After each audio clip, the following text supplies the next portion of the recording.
I'm going to do is I'm going to walk you through what you need. So I have ApoxieSculpt. This is my epoxy clay of choice.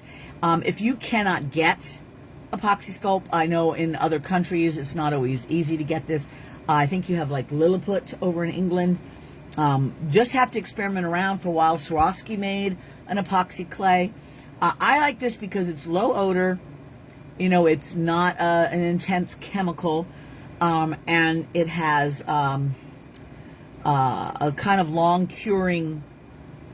What am I trying to say? It takes a while.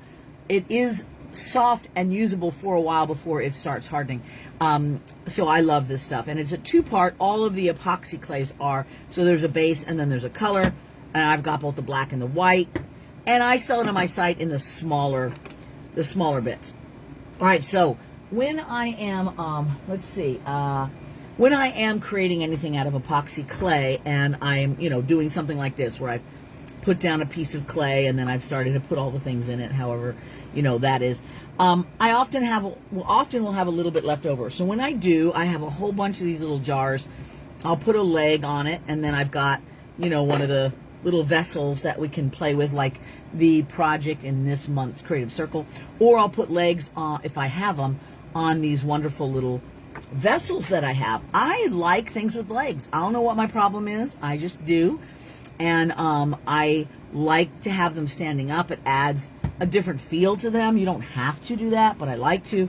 And then, I'll just add legs as I have extra clay.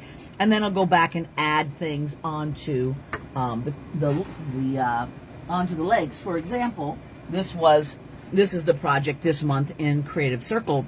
I had one of these with the legs on, right? And then I just took more epoxy clay here to add little socks onto the feet. Then I used and onto around the neck, and then I used polymer clay in the middle. And then we baked the polymer clay, which is no problem. The epoxy clay can go in the oven, no worries. So then you end up with sort of a finished little vessel, which I think is a lot of fun, right? So you can do it that way as a dimensional object, or you can do the same thing with a flat surface. So it's all good. And that is a really great way to use the extra. Patricia said, are the petals on the flower in the mosaic on your table made of polymer or epoxy? These are polymer right here. That's wood and that's jade. So, and that's shell. So I made a bunch of these little extra petals because I was demonstrating something, and I put little holes in it. So one of the ways to help polymer clay really stick to epoxy clay is to embed some metal that goes through the polymer and grabs it to the substrate underneath, which in this case is epoxy clay. Little tricks. So if you've taken some of these little classes from me, of course you'll know some of those little tricks already. What I think we're going to do, instead of adding the legs, because I've shown you that before, and essentially all there is to that is you're just taking your little ball of extra epoxy clay and turning it into a cone and smashing that cone onto your glass or your ceramic, and then shaping it and letting it dry. When this is starting to get stiff but still grabbable, it will hold its shape and stand up pretty well. If it's just been mixed together, it's pretty soft and flexible, and these legs will droop a lot, so sometimes you would have to figure out ways to hold them up, and I have tricks for that. I'm not really going to go into that right now. I go into that in the Creative Circle. They got legs and they know how to use them, right? 100%. I absolutely agree. All right, so what I did, besides having broken things, is I just kind of went through my stuff to see what I had. And I have little odds and ends and things. And I want to show you how to use these nippers. One of the things that I have odds and ends are these little ceramic bits. And all I do on now these are mosaic nippers. These ones don't come together here. I have glass ones that do. So I have two different ones. But I just get this on the edge and just snip it. And there's other ways to do this in a more sophisticated way, but if I'm just trying to make smaller shards, then I'll do that. And oftentimes it will also work on glass, although I have some that work on glass better. And I can cut that in half, which is fun. Sometimes with beads I can do too also, but oftentimes I have to get a hammer on those. I do like chopping porcelain beads too, just because it's fun, and they do escape. So that one really ran off. Went behind my, okay, I'm gonna have to look for that one. It really jumped out of there. But I love, you know, cracking those up, because then I can stick them in and just use a part of them.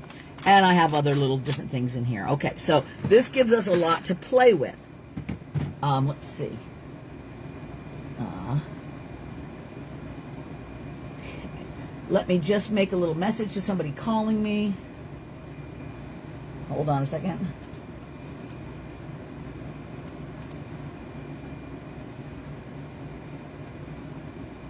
All right. My little grandson, I think, is trying to call me.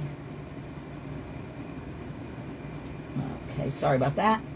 Gotta let him know. Sometimes we play little games on the phone, which he loves. Okay, so what I'm going to do on this one, later on, I'll probably go back and add some legs on this, or whatever I end up doing. I could put a base. There's a million things I could do. But right now, what I'm going to do is I'm going to just add something to here, just a little bit, just to kind of get us in that mood of thinking about, you know, creativity on our epoxy clay bits and pieces. And then we'll play a little bit more with some epoxy clay as well. So the first thing I'm going to do on this cracked edge, and you do not have to do this, but it's nice, is I have some super glue. And this is getting old because I need to, it's gummy instead of fluid. That's all right. I'm just going to take this, and it's on like a nail brush applicator. I'm just going to put some of this on the exposed edge. And what that does is it just helps the epoxy clay grab a little bit better, because that porous surface can have like almost like dust. I mean, I cleaned it off too, but almost like some surface dust, which doesn't allow the grab to go as deeply into the body as it could. So I'll put a little glue there to help. And then we're going to mix up some epoxy clay. And I could go black or white. Both could look pretty fun. If you're going with white, then you can use powders to color it, which is lovely. If it's black, then it's pretty in your face. So I think I'm going to not use black because I think I want it to be more subtle and use my powders. So let's just get a little bit of this. Actually, though, if I mix up the black, then I can show you how to do that thing. Okay, let me do that. I'm going to use black after all, because I want to show you the gold leaf thing. And now let's do this, and we'll use gold leaf later for our extra. So that'll be fun. So what I do on something like this, and I'm making, I don't think I need to make that much. Do I? Yeah, I'll make a bunch. It won't matter if I make a bunch, because we'll put legs on things. So there's the one, and there's always two. One of them is always going to be gray. All right, so please make sure half of this mix is that gray one. Don't end up getting two blobs of the same half, because then it'll just basically be a putty that never hardens, and that will be really sad, because now you'll have all your good stuff just stuck in putty, and you'll have to pull it all back out again and clean it all off and do it again. So I have done that once. Some of you have said that you've done it too. That happens. But just do your best to kind of look at it and know that you need to have two different things going on. So I'm using gloves so that I don't get all of that clay in my hands.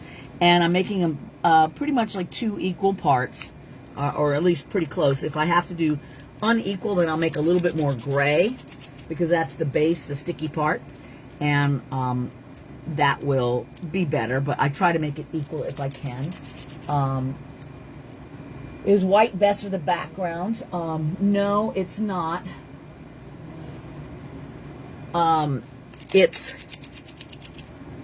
They're both, it's all good. It just depends on what you want to do. Like if I wanted to do white so that it could kind of stay looking like that bowl, and then color, if I wanted to add some color in between, then I would do that. But because I want to use some black to show you this next little trick, I'm going to use black. But the nice thing about it is, like, black will make a lot of those colors really pop, because they up against the black look really cool, but white allows me to use things that are translucent, you know, that are a little bit see-through without losing the integrity of that piece. And I can color it with powder, so that's okay as well. So, you know, it just really depends on what you're going for, what you're looking for. So what I'm doing now with my gloves is I'm thoroughly mixing, and you'll notice that I am pressing and smushing, trying to make sure that every bit of this is thoroughly mixed. There's no unintegrated clay. All right, it's got to be thoroughly mushed together like this. Okay, now I'm going to end up using just a little bit at a time of this, so I'm going to set this off to the side of what I'm not using and just begin. And I'm going to take my gloves off now, because once I get started, then I don't need the gloves anymore. I can just use my fingers, and then I'll have a wet wipe nearby so that as I need it, I can use it. So what I want to do first is I'm going to just start with a little bit of this epoxy clay covering part of this crack. I don't have to even do the whole thing at once. And I want to smush it onto the sides as well. See how I'm kind of doing that? So that it kind of grabs it and covers it in that whole area and lets me have a place that's thick enough to start putting all my little bits and pieces in. Okay? And then I can build it up as much or as little as I want.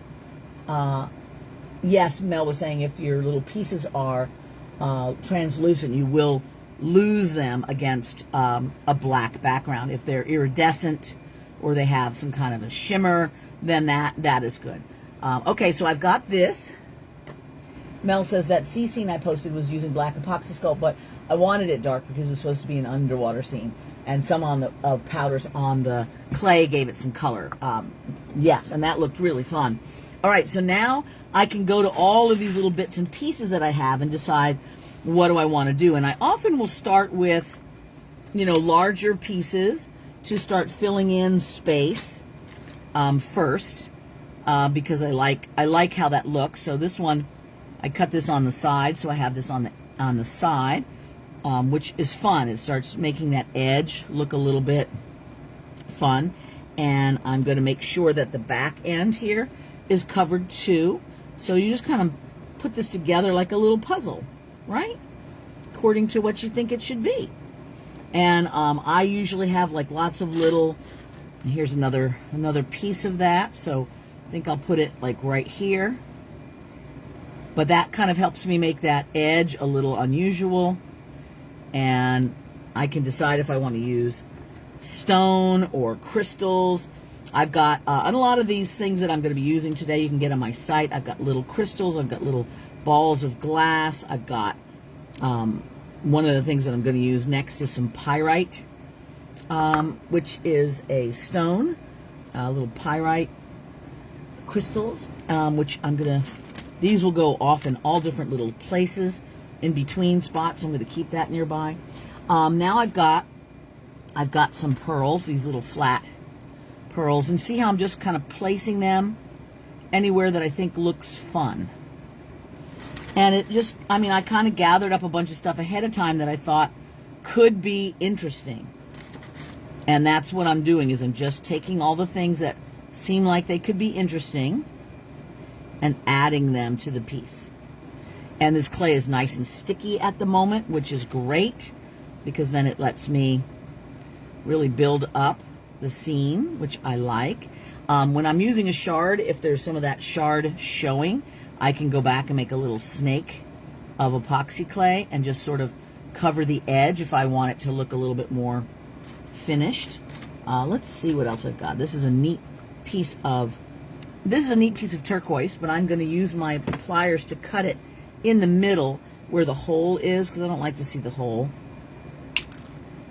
And let's get those out of there. And then we can use, and you notice how I put this on part, but not all the way. That way I can kind of get this whole piece done and we can be done with it, and then I can stop, and then I'll go back and add more. But what I'm trying to do on this edge is just make it look really cool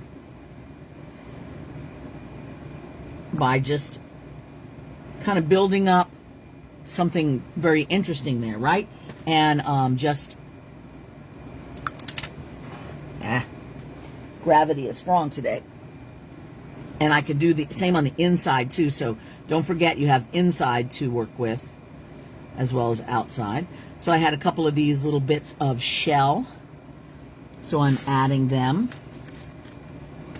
and there also happens to be this sort of clear, but it's got copper in it, so I think that could work out nicely. I'm going to put a little bit of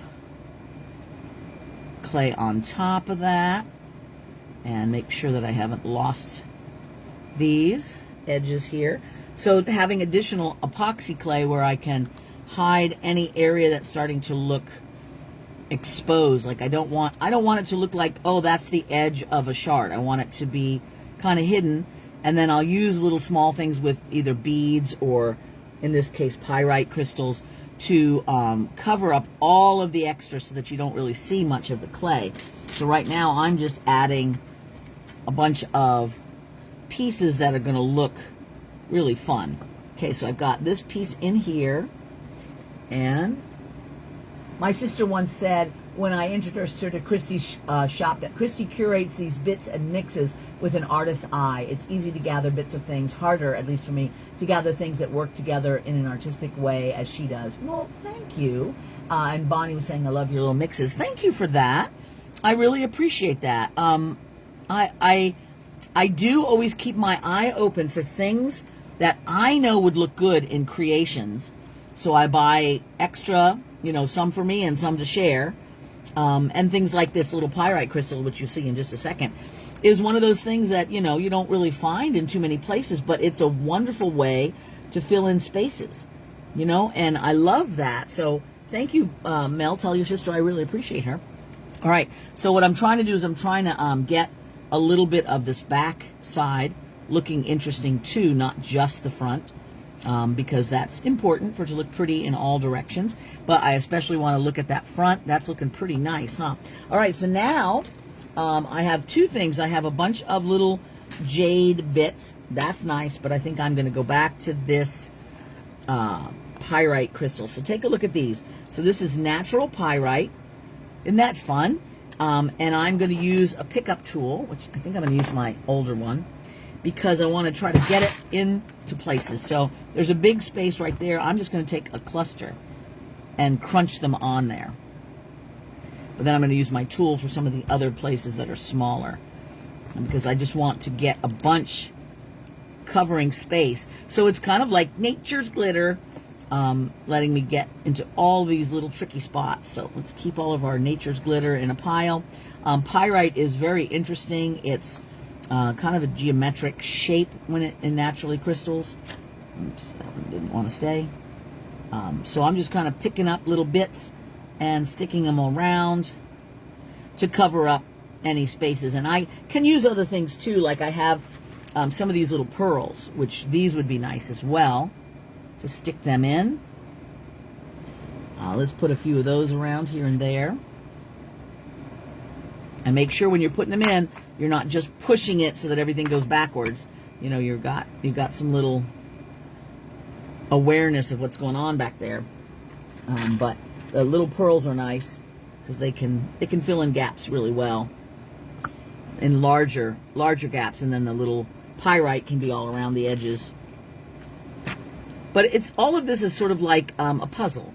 You want to start putting things together like a little puzzle to make an artistically lovely thing. All right, let's get some more of that pyrite in there, huh?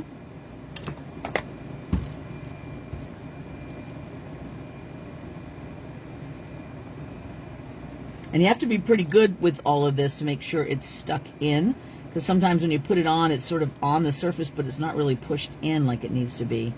That's a big piece, and it needs a little bit more clay to grab. And again, got my finger back there for support.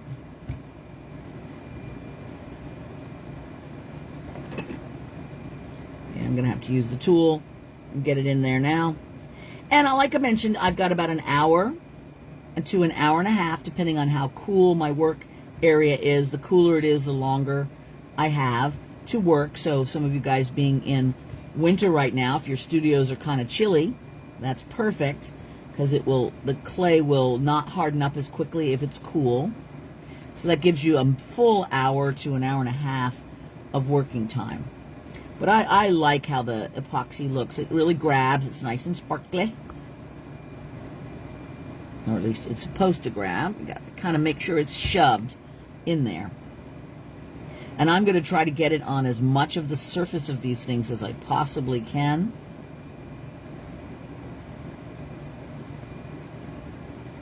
So that it has a unified look and it grabs and holds.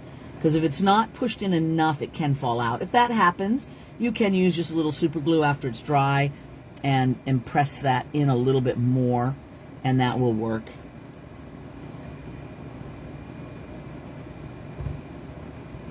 So it's slower going when you have to pick them up one at a time, but then you make sure you get it where it goes, which is good.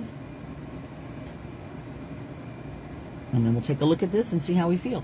Now you could also do this with little, glitter doesn't work as well because glitter is also a plastic, and so sometimes that doesn't stick to the surface really great, but you can give it a try. I've definitely put glitter on epoxy clay before, and unless it's being like bonked around a lot, it usually holds up pretty well. Okay, so I'm going to just stop. Even though we have more to do here, I'm going to just stop so we've got time for the other. But let me pull that up here so you can see it a little bit better. So you can see how all of these things, I hope that's focusing. I can't really tell here. You can see how it's covering that surface. It's making it look like beautifully finished. It's giving it a nice glitter that moves with the piece, and I will continue and add that all around, and then I can continue over here or put something else there or just whatever, because you're not done until you're done. You can add more clay and you can add more epoxy onto the existing, because epoxy clay goes right on top of existing clay without any trouble whatsoever. And I may, like there's a big space back here, I might just put this rock back here because I can see a lot more of this back here spot than I wanted to. So I happen to have a nice oval rock. What if I just put it like this? And that gives me a little bit more of a dimension there, and I'll have to add some other things to make that look fun. But you can see where we're going now with that. All right? Again, it'll need a little bit more epoxy in various places to make it look completely finished. But I'll do that once we're done chatting and finish that up. So we're going to put that there for now. All right, so now we have a little bit of epoxy clay left. So let me get some of this off of my fingernail here while I'm at it. I don't like it if it gets into my fingernail because it'll dry. Okay, I think we're good.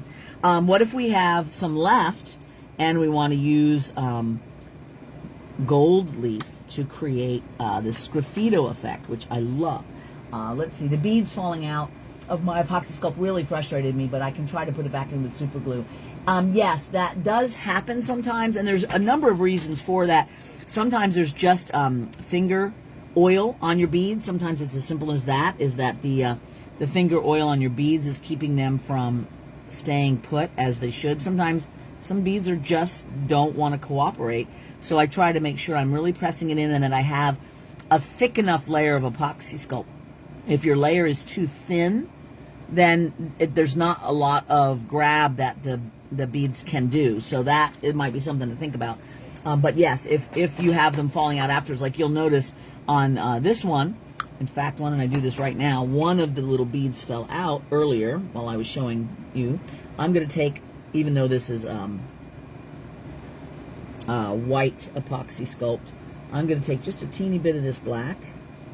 And I might regret this because it might look stupid if I put some black in where it was white before. But we've got just like a little spot right here where that was, and it fell out. So I put a little bit in there. I'm going to put that guy back on. And let's see if I can shove him back in. And sometimes there is like powder gets in the way or any number of other things. Okay, it's not wanting to stay. Interesting.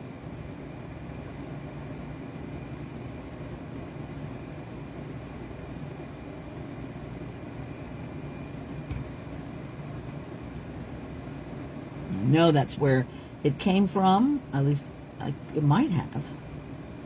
There's another little space where something's missing too.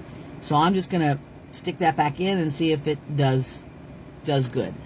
You just never know. Ooh, here's a really big piece of pyrite. Nice. All right, now what about this? Okay. Bonnie says, I love that so far. Thank you. Bonnie says, my mother broke a fancy piece of salt marsh pottery that I gave her and then tossed it in the Goodwill box. I fished it out of the box and decided to fix it up without telling her. Oh, that's fantastic. Because, I mean, anything that breaks that's made out of pottery, that is just, it's gold. Because now you have shards, or you have the base like we're doing here for something exciting. I love that. All right, I'm going to make myself a little shape here for a cabochon. Now, those cabs, I love them because they let me go and create an interesting little design at that. Then I put in the middle of a mosaic and add around it. Now you notice what I did there that was sort of crackling along the edge. I just used my wet wipe and got it wet. You can do that. Did you know that you can? You can. All right, so what I'm going to do is I'm going to take a nice big brush at soft, and usually I pick a rounded head one because that's the best for doing this. And then what I've got is I chop up my gold leaf. Now I do carry some gold leaf on my site. This is real 24 karat gold. It is my favorite leaf to use for sgraffito because it makes the most wonderful of impressions. And I just lay it on the surface. This is called patent or loose. Is it right? Patent? I know it's called loose.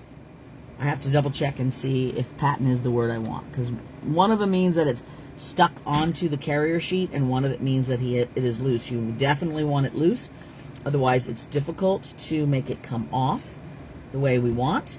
And it will stick onto your silicone sheet as well. So when I usually like lay it on the edge and let it grab, and then I take my brush to kind of push it down all around. All right? And that way I don't use my finger a lot, although after it's on there, I might push it on because I do like a little bit of fingerprints that show up when I do that. I think that's kind of fun, actually. So I don't mind. And you can, to some extent, lay gold leaf over gold leaf. If the gold leaf gets balled up, then it doesn't stick anymore. I don't know why. I'm sure there's science involved. But all I know is if it gets, like, crumpled, it doesn't seem to grab anymore. And sometimes it's a little bit tedious because you got to cover the whole thing. I mean, all the way. Otherwise, it looks goofy.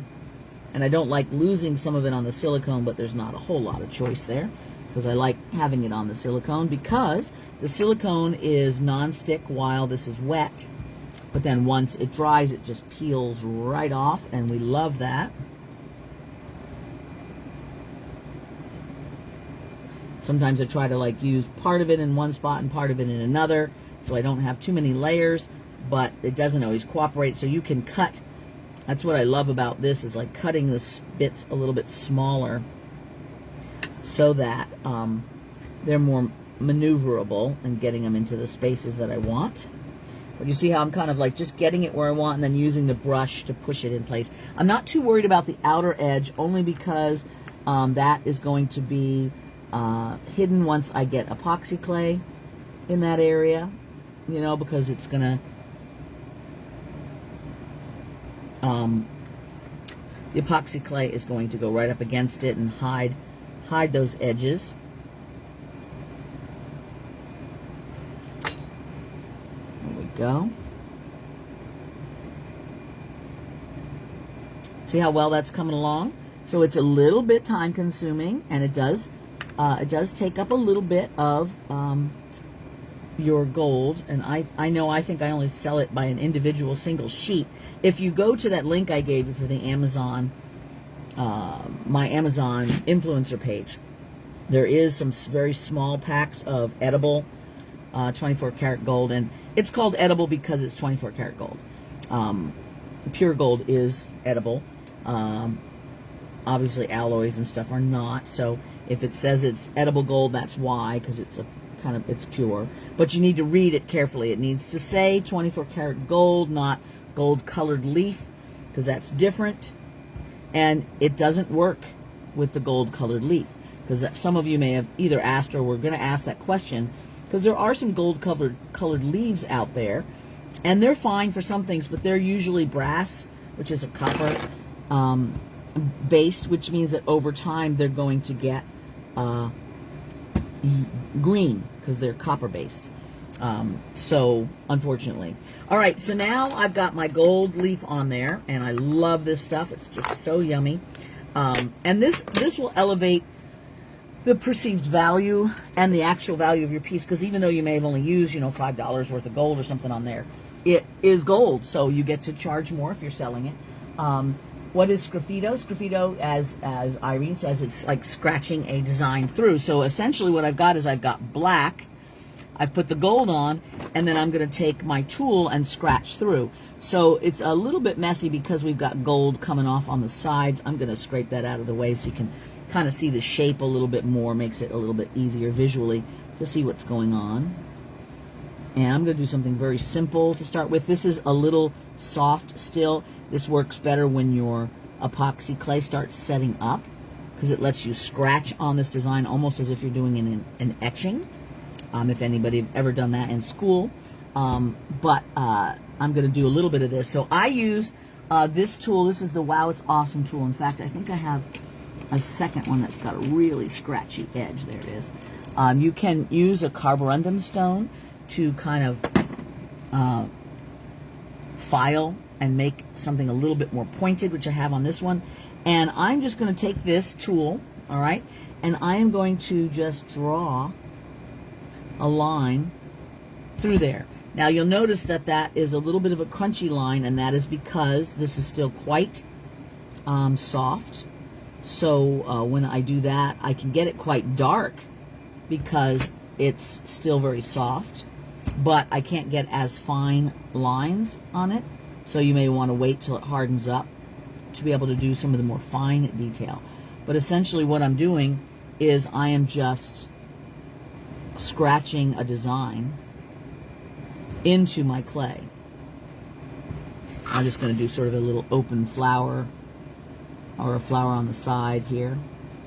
And you know, if you don't do a lot of drawing, you might want to sketch things out first, or have a picture that you follow or something like that. Because once you put this on, if it doesn't go exactly how you want, it is a little harder to get this off. I mean, you basically have to just sort of smush it and start again, which is fine, but may not be what you want to do. And you can use a needle tool if you like. I like this tool because it lets me kind of drag the clay up as I go along in a way that's a little bit different than a needle tool. So you see what I'm doing, and I'll hold this up in a minute. You may not be able to tell really well what's happening just from the distance here, but I've got like the little side of a flower, and I'm going to do just a little bit of a leaf. So this is like a poppy.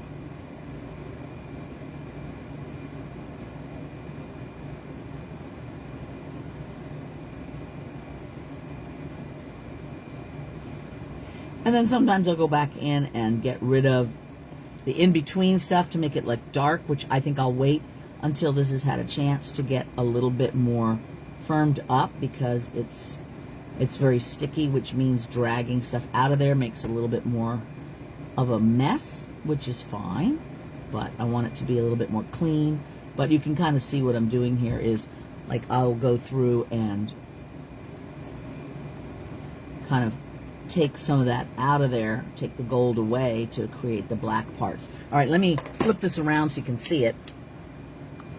And hold on. Woo, hi.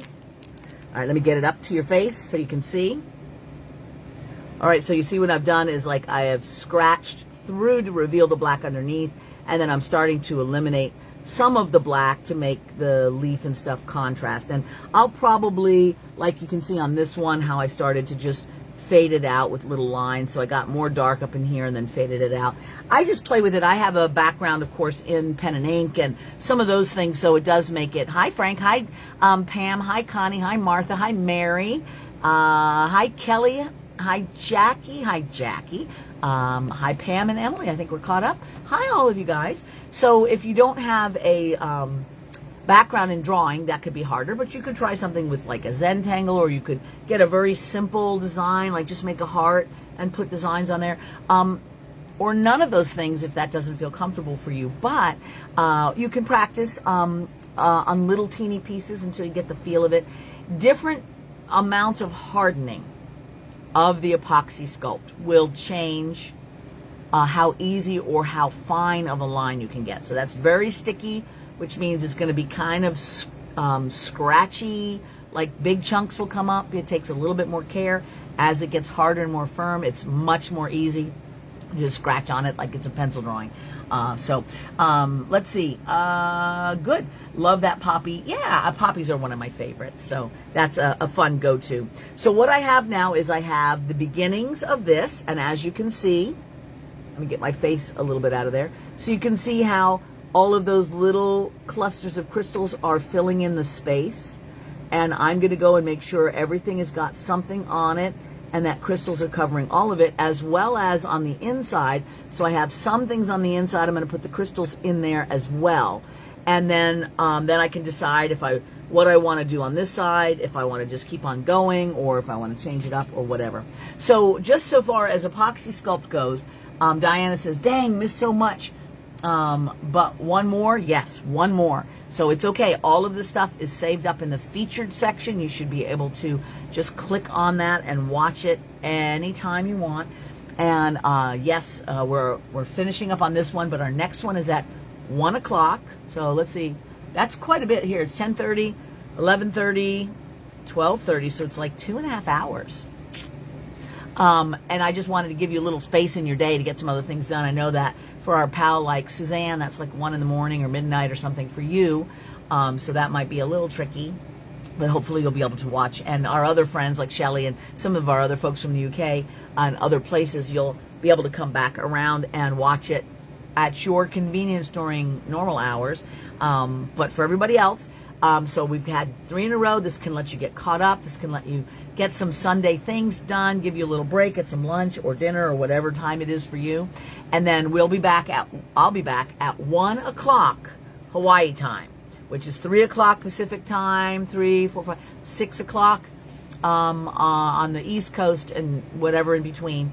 And we'll be ready for one more. And what we're going to do for that is we're going to explore painted paper. So we'll do some painting tricks, and some of you have done this with me before. And then we'll maybe make a little something fun. I made a little mermaid here, so we'll see what we're in the mood to make. And I'll just talk about various papers to use, various painting tricks, cutting tricks, glue.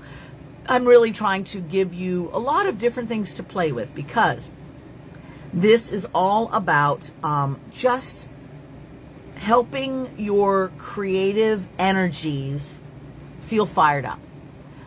Because it's hard. It's hard when we're tired and we have a lot going on, and we're dealing with a lot of things. It's very difficult sometimes to feel creative, and creativity actually makes us feel better. It gives us this connection to playtime, to our childish and childlike selves, that is very good for us.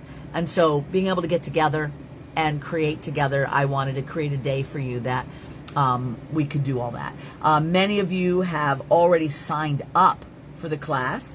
I wanted to make this available for everybody, whether or not you could get it and accommodate it in the budget. But I would remind you, if you can afford to either sign up on the website or just click that donation button and do a little donation for me, that would be so great.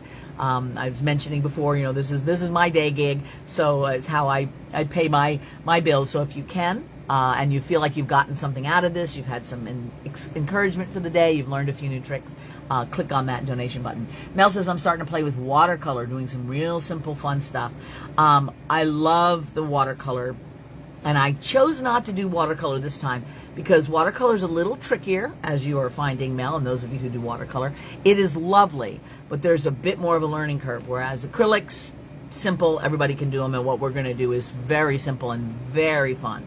I'm going to use some black paper. that I have, and I'm pretty sure that in my Amazon influencer page, I have that black paper. I'm going to look real quick just because I want to give you the link directly to that black paper if I do indeed have it there, because I have found it to be absolutely wonderful. Here it is. Yes, it's a black cardstock paper, and I would suggest get some. It's not very expensive, and I am going to be painting on that today, although you can do it on white paper as well. But the reason I love it is the way the black is as you put the paint on it.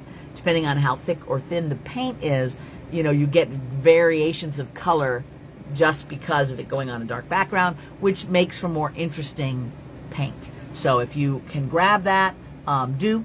I think it's great. Rebecca says, thank you, Christy. It feels good to get back into creativity. I'm so glad. Teresa says, does polymer clay have to be baked to add? I'm going to say yes, it doesn't. But I have found it's easier if you make your polymer clay piece, bake it, and then add it to your epoxy clay. Technically speaking, epoxy clay can go in the oven. You can make an epoxy clay thing and then build your polymer clay on top of it and then bake it. So that's not a problem. Like when we did this, we had the little legs of this thing were done already, and we put polymer clay on top of it and baked it. So you can do it in either way. You just have to make sure that the epoxy clay is finished curing for best use. But I have found that if I do my polymer first and then add it on, if I'm doing a wall piece like this or a flat thing, that works really well. But if I am doing something where I'm putting clay, polymer clay in like the skin, then it's okay to do it either way. But epoxy clay does not shrink, and it is not heat sensitive. So yeah, do whatever works. Mel says, I have a black and gray shades cardstock. Will that work? Yes, it will. Absolutely. Let's see if there was anything else. Thanks, says Bonnie. You're welcome. Suzanne says midnight here, so I'm not sure I'll be up. I knew it would be, but you can catch what you missed tomorrow or whenever, I hope. Vicky says, I think Sgraffito feels better to etch on ApoxieSculpt, but I like it better on polymer clay because I can add the heat set crystals on top, which you can actually to epoxy clay as well. You just carve out a little hole and then stick your crystal in, because as long as it's got some epoxy clay to grab onto, it'll be fine. So you can do either or, whichever you prefer. Suzanne said, I have handmade paper. How about that? Oh yes, I love handmade paper. Thank you, says Teresa. You're so welcome. Thank you, everybody, for being with me, for sharing my drinks and snacks, and for sharing some creative time. Please post the things you're thinking about, the things you're creating, the things you're struggling with, according to what your comfort level is, because we appreciate our creative community. If you're feeling something, somebody else probably is too, and voicing that helps other people as well, which we appreciate. So your successes, show us. We'll be excited with you. Something that maybe you're needing a little help on, that's fine too. It's all good. And just remember, creative flow is play, and play is what life is all about. All right, guys, I will be back at 1 o'clock. So we've got a little bit of time. Hour and a half. I don't know what I said before. I was acting like it was 2 hours, but we're already at 11:30, so 12:30 and 1. So hour and a half, whatever I said. Hour and a half, I'll see you back, and we'll have our last one with our paint and paper and such. Okay? Sound good? All right, guys. Mwah. Thank you. Bye.